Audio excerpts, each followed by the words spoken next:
আজ বৃহস্পতিবার 5 দিন পর পুজোটা আজকে দেবো, তাই ধোয়া কাচাগুলো সকাল সকাল সারবো বলে বরকে টিফিনটা করে দিয়েই ও বেরিয়ে পড়লো। তারপর আমি চলে গেলাম ধোয়া কাচা করতে। এদিকে কাপড় কাচা কমপ্লিট করে ওপরে চলে এসেছি ছাদে।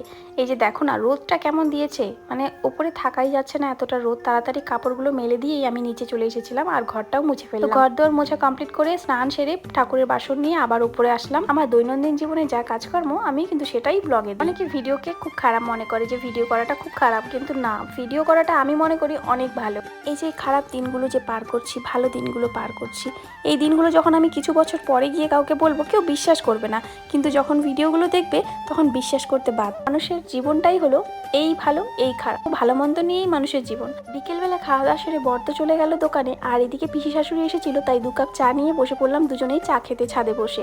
বিকেলবেলাটা দারুণ গরম লাগছিল, তাই বেডশিটটা পেতে নিলাম। আর এদিকে ঘর গুছিয়েই উপরে এসে দেখছি বর কত কিছু নিয়ে এসেছে, তাই ভাতটা চাপিয়ে দিয়ে রুটি বানিয়ে